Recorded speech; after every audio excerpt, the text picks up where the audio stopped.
Iniciamos el trabajo académico en esta tarde. El tema que en este momento se desarrollará se titula Vaginosis bacteriana recurrente y estará a cargo de desarrollarlo el doctor Ronald Hernández Alarcón, a quien ya conocemos. Sabemos muy bien que él es médico cirujano especialista en gineco-obstetricia, médico asistente del servicio de ginecología especializada del Hospital Nacional Edgardo Rebagliati Martins, médico del servicio de ginecología y obstetricia de la clínica Sana sede San Borja y secretario de Acción Científica de nuestra Sociedad Peruana de Obstetricia y Ginecología. Recibámoslo con un aplauso sonoro al doctor.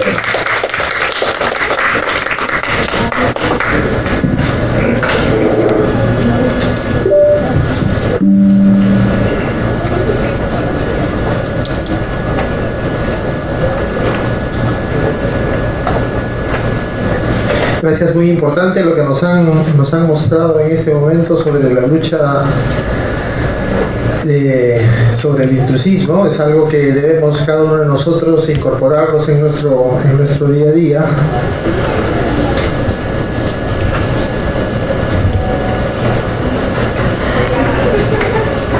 Y vamos a hablar de una patología muy importante que es la vaginosis bacteriana recurrente.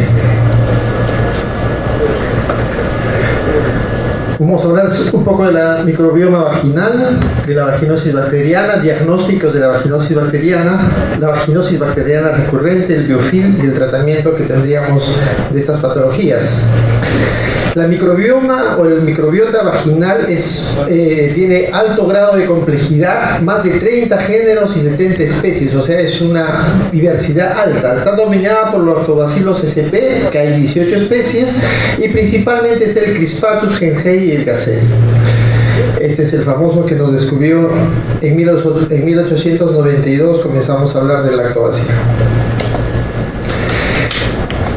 Hay estudios no basados en cultivos que demuestran la diversidad grande que tiene el microbioma. Hay variabilidad entre razas, en grupos étnicos, y lo que ya deberíamos manejar como término es que ya no es como si fuese una comunidad microbiana vaginal saludable o normal, ¿no? Ese es el término que deberíamos ir manejando. Entonces, ¿qué pasa? Los lactobacilos forman una línea de defensa crítica contra los patógenos potenciales. Estos lactobacilos hacen una simbiosis con el huésped humano, con la vagina. Y gracias al estímulo hormonal del epitelio, van a formar glucógeno. Y este glucógeno se va a metabolizar en ácido láctico y haciendo que el pH vaginal esté entre 3.8 y 4.2. Entonces, estos van a rechazar los patógenos mediante la exclusión competitiva por la formación de biopelículas, producción de peróxido de hidrógeno, ácidos inorgánicos y sustancias similares a las bacteriocinas. Esa es la forma como los lactobacilos defienden la vagina de la mujer.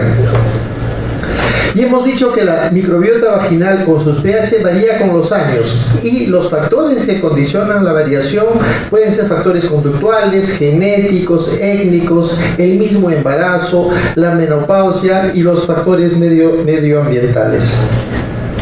Entonces, cuando existe una agresión al ecosistema vaginal, va a haber una disbiosis, una alteración del sistema microbiano vaginal, donde van a ganar los gérmenes malos y van a estar menos los gérmenes buenos. ¿Y quiénes son los buenos? Como habíamos hablado, los lactobacilos, que disminuyen, y van a aumentar los anaerobios, los gram negativos, y dentro de ellos tenemos esta maraña de gérmenes, donde principalmente tenemos a la Gardnerella, el Atopobium, el Prometheia y el Nomilocus. También existen otros tipos.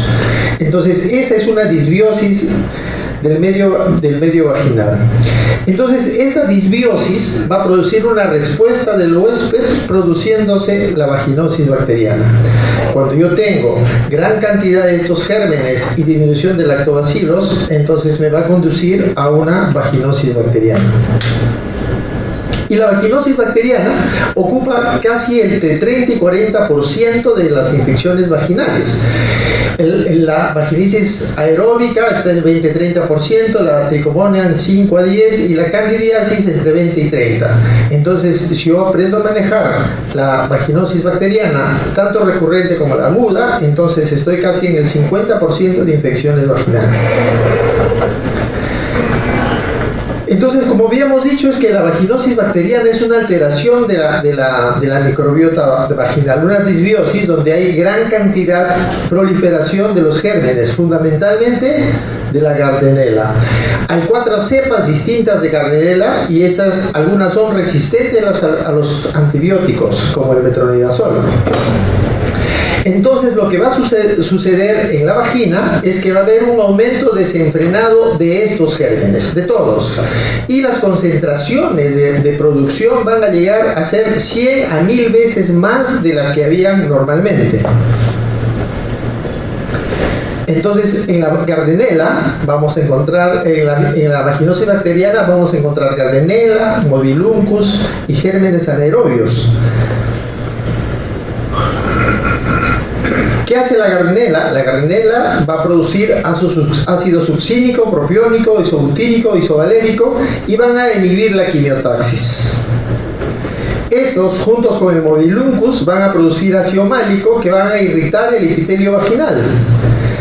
Y los mobiluncos van a producir ácidos orgánicos de cadena corta, citólisis, esfoliación. Esas son las células clave que vemos en esa enfermedad.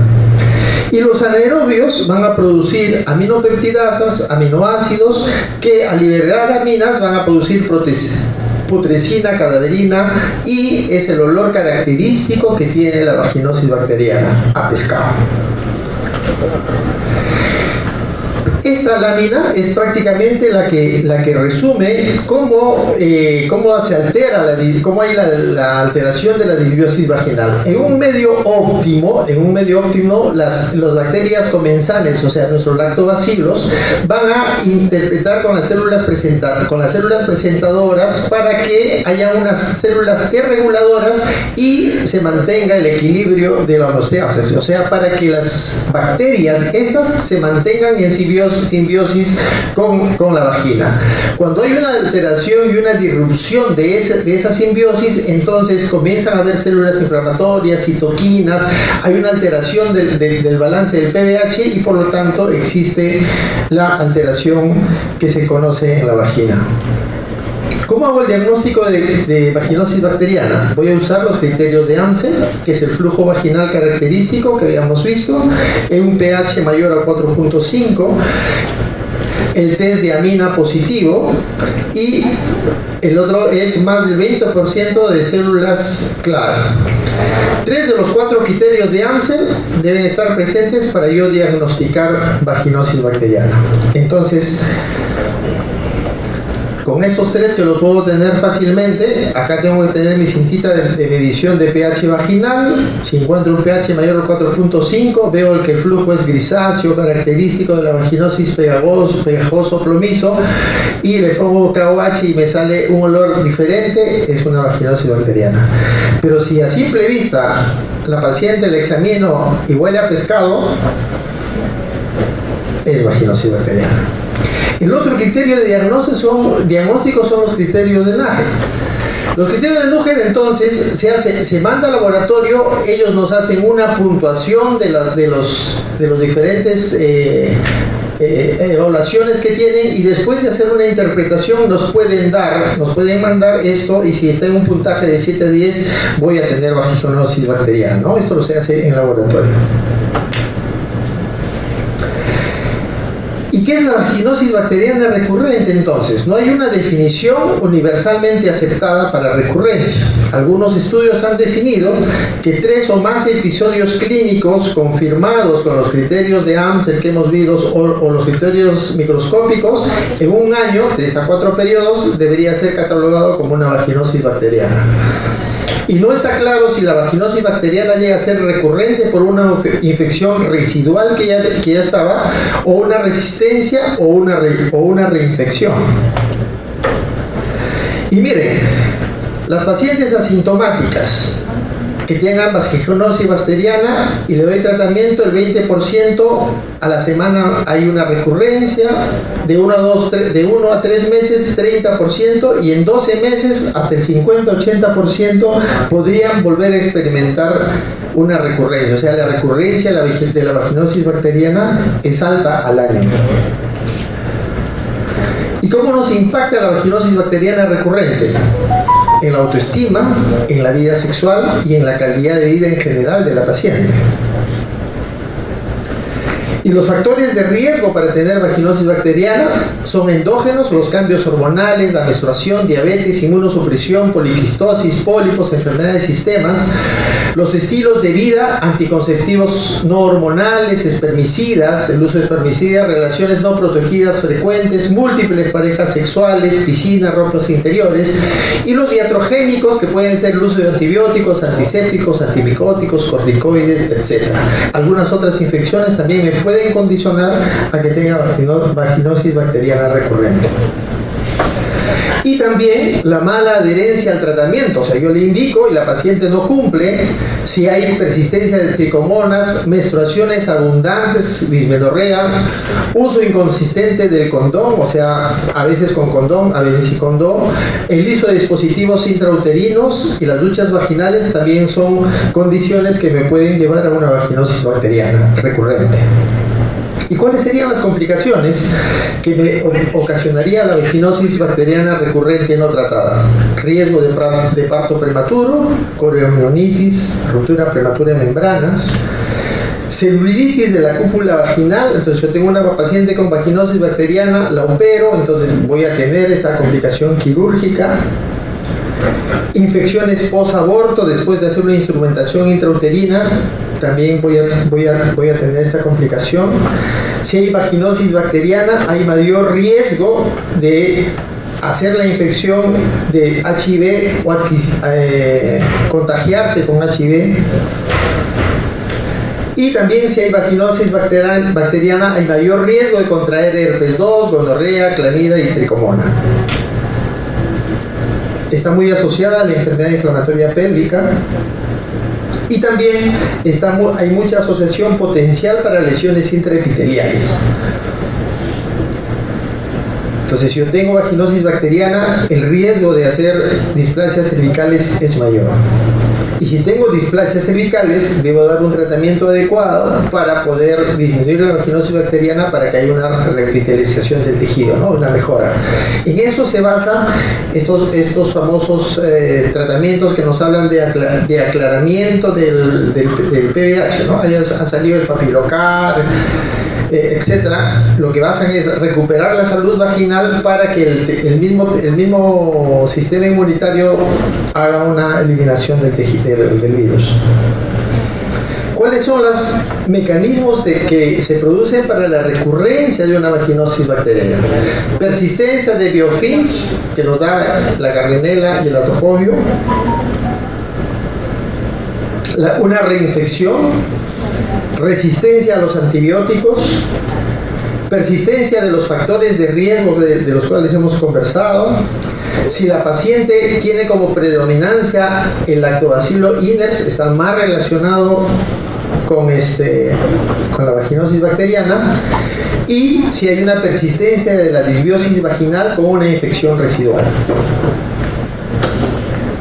Entonces, la vaginosis, la recurrencia puede ser debido a una reinfección, a una persistencia de la infección que puede ocurrir por transformación del biofilm y una resistencia a los antibióticos, ¿no? Yo tengo vaginosis, le doy el antibiótico y puede persistir la reinfección o hacer una reinfección y hago el círculo vicioso de la infección. ¿Y qué es el biofilm? El biofilm son polisacáridos, proteínas, ADN extracelular, bacterias incrustadas. ¿Y qué hace el biofilm? El biofilm me hace que las bacterias estas de las que estamos hablando tengan una adherencia firme hacia la vagina. Y esto le va a proteger como si fuese un escudo de los antimicrobianos que voy a usar.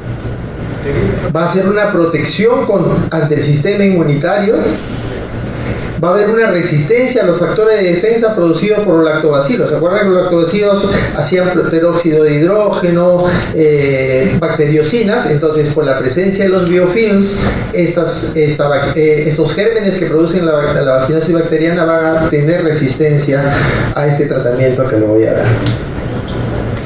¿Y cómo se forma el biofilm, no? O sea, aquí tengo una vagina normal, está en el pH normal, este es el mucus que ha formado el lactobacilo, estos son los lactobacilos y esta es la vagina. Esto es lo saludable, ¿no? Acá tenemos el crispatus, por ejemplo. Habíamos dicho que el inners era el que estaba relacionado más. Cuando hay una cadena virulenta de la Gardnerella vaginalis, esta comienza a competir con los lactobacilos para comenzar a iniciar la formación del biofilm. El siguiente paso es una proteólisis por la Gardnerella vaginalis, produce una lisis con aparición de aminoácidos que aumentan el crecimiento de la Gardnerella.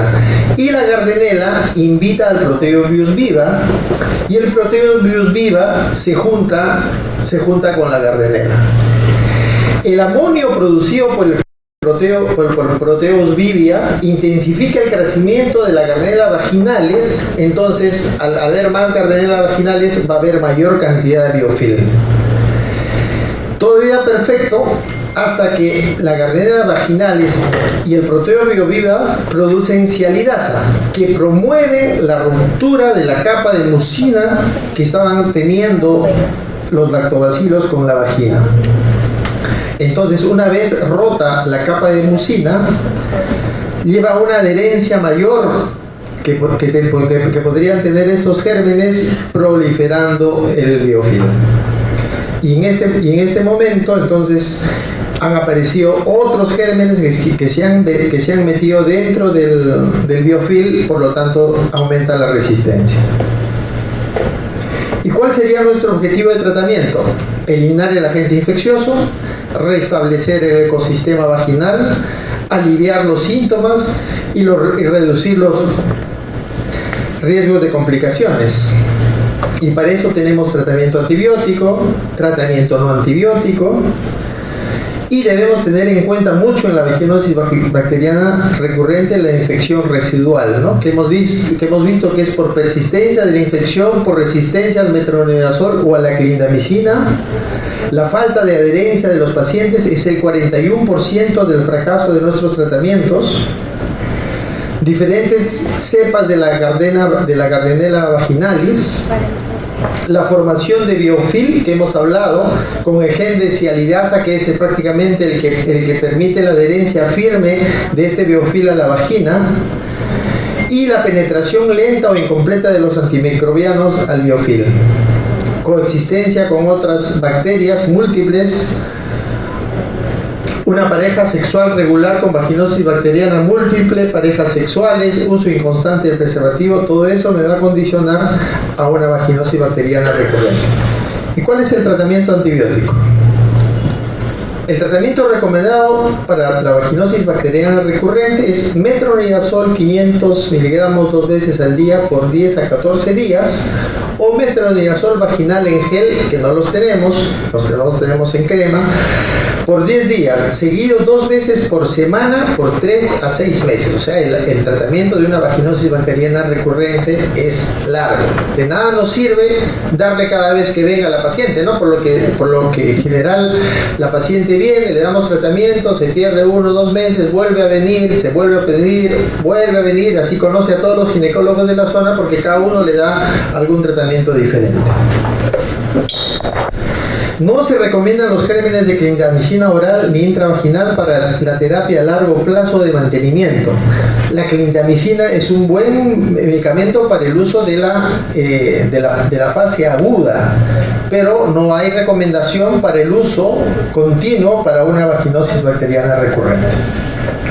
Según la CDC de 2015, para mujeres con múltiples recurrencias después de completar el régimen recomendado, se puede usar metro 0,75% de gel vaginal 2 veces a la semana por 4 a 6 semanas. Es otro esquema.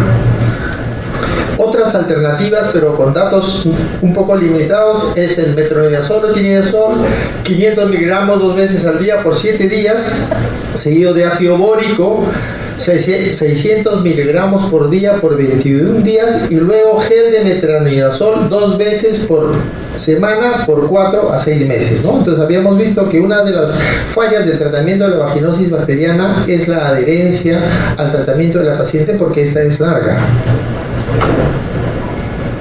Es otro esquema con metronidazol 2 gramos y fluconazol de 150 miligramos. Pero si hacemos un estudio de estos esquemas que les estoy dando, nos vamos a dar con la sorpresa de que las tasas de recurrencia son altísimas, ¿no? Por ejemplo, acá evaluaron el metronidazol vaginal por 10 días, seguido 2 veces al día por semana por 3 a 6 meses. El primer esquema que hablamos, tasa de recurrencia 25% versus el placebo 59%, después de 16 semanas, tasa de recurrencia alta. Y si haríamos una evaluación de todos los otros esquemas que hemos mostrado, también nos dan con el secnidazol una tasa de recurrencia alta, con el metronidazol 750 miligramos y con miconazol 200 miligramos 5 noches por 12 meses, 21% de pacientes con metronidazol y miconazol con frente al 32%, 21% de recurrencia. O sea, las recurrencias, a pesar que algunas pacientes cumplen con el tratamiento, es alto. Apareció el cloruro de decaulinio 10 miligramos tabletas por 6 días versus la clindamicina crema vaginal. Los resultados similares, tanto del uso del cloruro de decaulinio como la clindamicina, y la recurrencia ocurrió en 13.5% de pacientes versus 92% de clindamicina, o sea, también una recurrencia alta. Pero estos dos fármacos, como les habíamos dicho, no se usa a largo plazo para vaginosis bacteriana recurrente, sino para vaginosis aguda. ¿Y cuáles son las otras alternativas de tratamiento? ¿Hay otras alternativas? Sí, que son estas. Lo principal es usar disruptores del biofilm. Hemos hablado que el biofilm es en esta patología muy importante, y podría obtener el octocidina en spray por 7 días, seguidos 28 días en el siguiente ciclo. Este es un disruptor del biofilm. Un antiséptico local ha mostrado ser efectivo en el tratamiento de muchas infecciones asociadas a Biofilm, pero la cura inicial tan alta de 87.5%, o sea, dices, ya, aquí está la solución, pero las recaídas también fueron altas. Y una recaída ocurrió en el 66% con recurrencia 33%, alta. Han habido estudios para otros disruptores de biofilm, pero todavía no están probados en humanos. La acidificación vaginal con ácido láctico, gel vaginal 5 gramos por 7 días.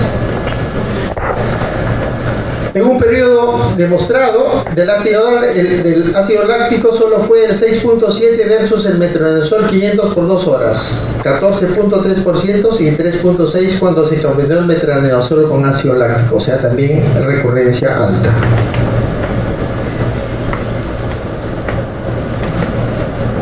Ácido bórico, también con recurrencia alta. El ácido acético vaginal, tasa de recurrencia 51%, o sea, nos dejan casi sin nada. Y aquí viene un tema que es los probióticos y los prebióticos, ¿no? Los probióticos restauran la microbiota vaginal normal, los probióticos. Los lactobacilos tienen la habilidad de producir ácido láctico y peróxido de hidrógeno, como habíamos visto al principio.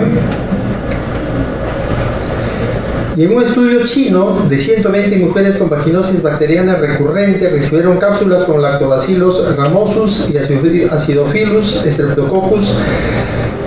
luego frente a un placebo 7 días, luego 7 días de descanso y finalmente 7 días de tratamiento. 7 días sí, 7 días no.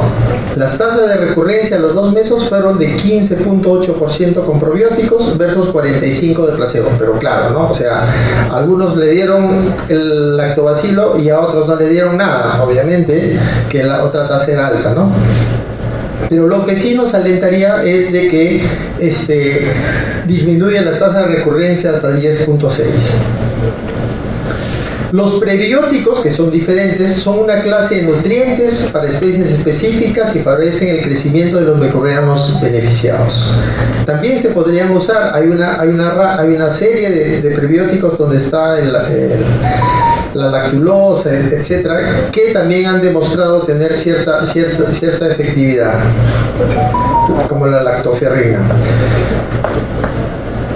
Entonces, lo más importante es la restauración de la flora microbiana normal con uso de prebióticos o probióticos agregados a la terapia farmacológica. Parecería que ese sería nuestro camino para mejorar las tasas de respuesta y reducir la recurrencia.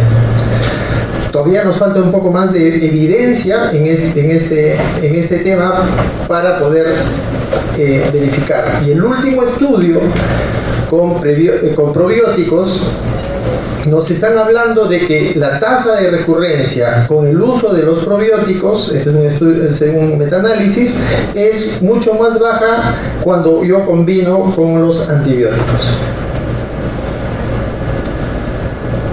Hay otra alternativa que podría ser el trasplante de la microbiota vaginal. Es una opción en investigación. La mujer con vaginosis bacteriana recurrente recibe el flujo vaginal colectado de una mujer sana donadora. En cambio, los probióticos introducen especies aisladas de bacterias dentro de la microbiota vaginal, mientras que el trasplante se transfiere todo el microbioma, ¿no? O sea, hay mucho problema con esto de las enfermedades de transmisión, captar todo el microbiota de una mujer y pasarse a la otra, ¿no? Pero bueno, eso está dentro de las posibilidades. La vitamina D también se han estudiado, pero una tasa de recurrencia del 65%. Y hay un gel vaginal con metronidazol versus una plantita, el Virtus communis, 2.5 al 2% por 5 noches comparado con el metronidazol en gel, solo, no recurrencia versus 30% en 3 semanas de seguimiento. O sea que la planta esta también podría usarse, a pesar que la tasa de recurrencia también es importante. Acá hay una discusión, ¿no? O sea, las guías no recomiendan el manejo estricto de la pareja que tiene vaginosis bacteriana recurrente. Entonces no podemos echarle la culpa, porque los pacientes siempre nos van a decir de que la vaginosis bacteriana recurrente es una enfermedad de transmisión sexual, que su pareja le ha contagiado. Y como hemos visto, esa no es una enfermedad de transmisión sexual en sí, es una alteración del ecosistema vaginal. Entonces no debería darse de rutina. Particularmente les doy. Bueno, entonces después de lo que hemos visto, todo lo que hemos estado hablando, solamente para terminar, ayer llamé a un amigo ingeniero y le pregunté: ¿qué haces?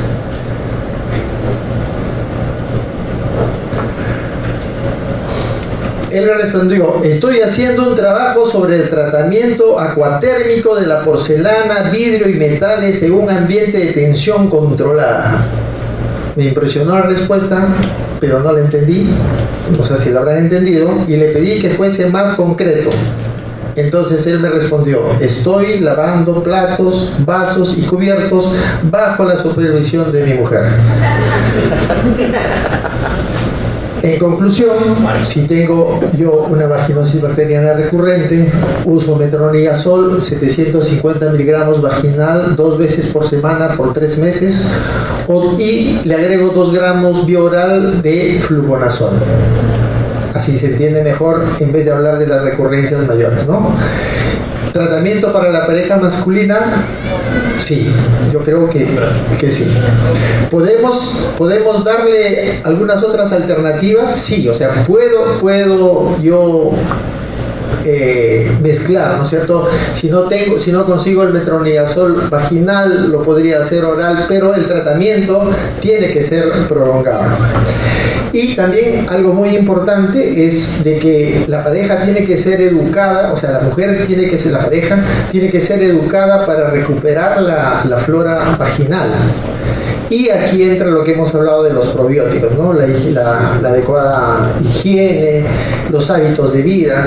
Estas pacientes van a conocer a la mayor cantidad de médicos de la zona. Si es que nosotros no las afrontamos en cambios de estilos de vida para mejorar la salud vaginal, probablemente nuestro éxito va a ser muy bajo. Esas serían las conclusiones. Hay alta tasa de recurrencia, el mecanismo exacto de recurrencia no está completamente dilucidado. El tratamiento de la vaginosis, como hemos hablado, debe estar dirigida a la disgregación del biofilm y la restauración de la microbioma vaginal saludable, que todavía está en algunos estudios, y nos falta mucho más evidencia para este trabajo. Muchas gracias. Con lactobacilos, Sí. tanto vía oral como vía vaginal, y si nos podría recomendar algún tipo o cómo es que se los administra. Mira, ese es un pilar fundamental para el tratamiento de la vaginosis bacteriana recurrente y para todas las otras. Para un montón de patologías en realidad. Y para todas las patologías, ¿no? Porque el objetivo fundamental. ¿Qué es lo que sucede hablando así como dicen en mi tierra en cristiano? O sea, me viene una paciente, yo le doy tratamiento antibiótico vaginal y también le puedo dar oral. Definitivamente me he bajado también a todos los lactobacilos que estaban ahí. Y si esa paciente a las 2 semanas se va donde otro colega, es imposible que salga de haberse visto con el otro colega sin un tratamiento. Entonces es probablemente que el otro colega agarre y diga: este óvulo es mejor. Entonces se va, ya se puso dos antibióticos dentro de la vagina, y definitivamente si yo le mido el pH o le hago un cultivo vaginal, voy a tener lactobacilos en 0, con pH cambiado, etc. Entonces, definitivamente el tratamiento, si yo tengo que evaluar si mi paciente tiene un pH muy alto, el uso de lactobacilos vaginales es recomendable, porque voy a comenzar a acidificar la vagina rápidamente hasta que el cuerpo, hasta que el sistema inmunológico comience a entrar a la primera lámina de aparición de los lactobacilos personales. Y para que aparezca la producción de los lactobacilos propios de la mujer, necesito cambiar la nutrición de ella, o sea, sus hábitos, su régimen higiénico dietético, como le conocemos, ¿no? Que pasa inclusive desde cómo lavan la ropa interior, ¿no? Estas cosas hay que necesariamente preguntarle: ¿cómo lavas tu ropa interior? Si ustedes comienzan a averiguar esto, probablemente se encuentren que el 60 o 70% de chicas lavan su ropa interior en la lavadora con ACE. Entonces eso me va a aumentar un factor irritativo a la vagina. Eso es por decir uno.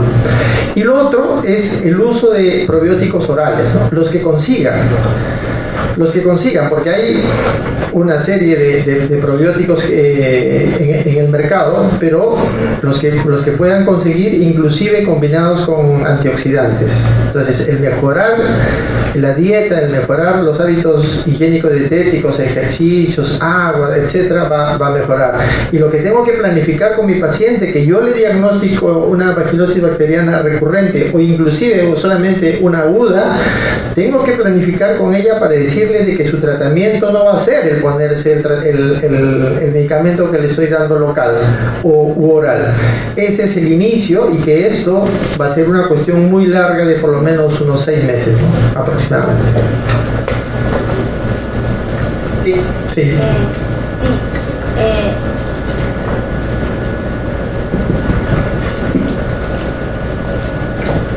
Doctor, ¿y también acerca de lo que es en las pacientes perimenopáusicas y menopáusicas, donde también hay un cambio del pH, y ya no solamente es por los malos hábitos higiénicos, sino también por la disminución de estrógeno a este nivel.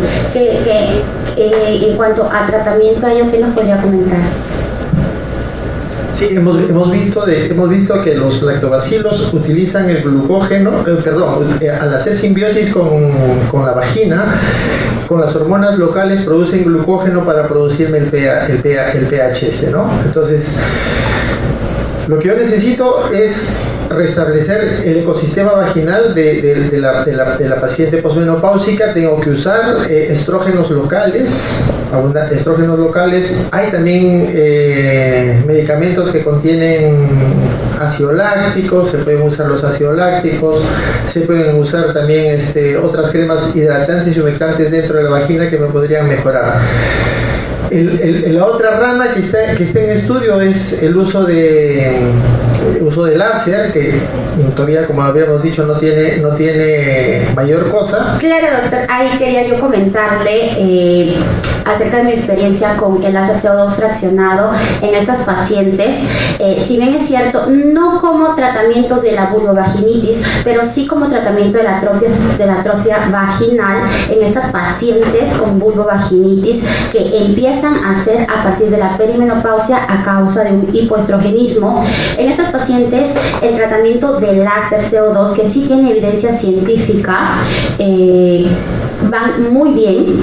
Obviamente, muy aparte de hacer el láser, porque este es un tratamiento coadyuvante, todo el tratamiento que usted nos ha mencionado, o poder administrarles el tipo de hormonas, el tratamiento de estriol de forma local, también va muy bien.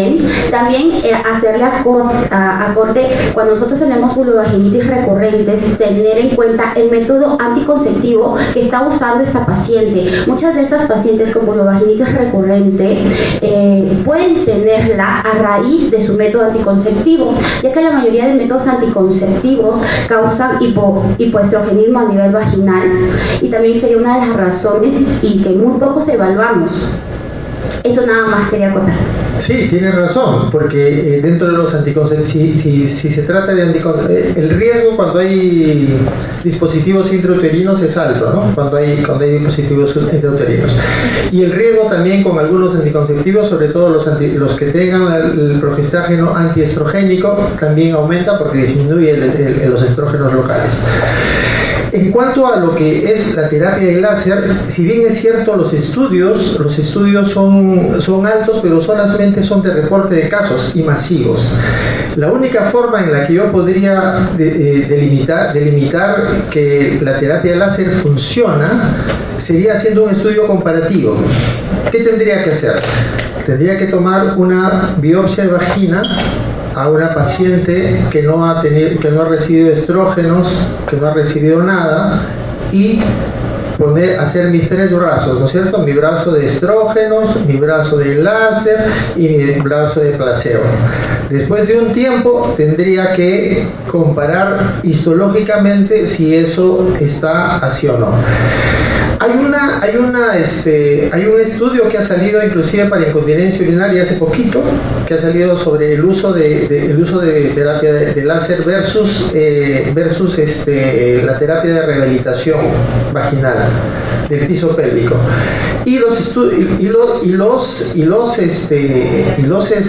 resultados han dado de que podrían tener un resultado semejante para terapia reemplazo, para incontinencia de orina, pero ha tenido que ser comparativo, láser versus rehabilitación. La diferencia es de que la rehabilitación es mucho más prolongada, autosostenible, en cambio el láser tendríamos que irlo repitiendo, ¿no? Pero como alternativa, si es que la paciente está apta para ponerse y eso le da de mejorar, hay que usarla, ¿no?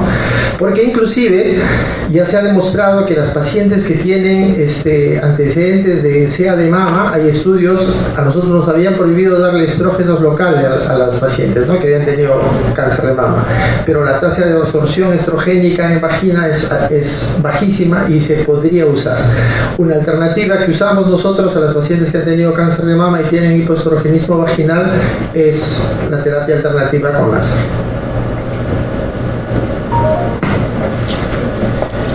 Gracias, doctor Hernández. Una excelente exposición. Aplausos para el doctor.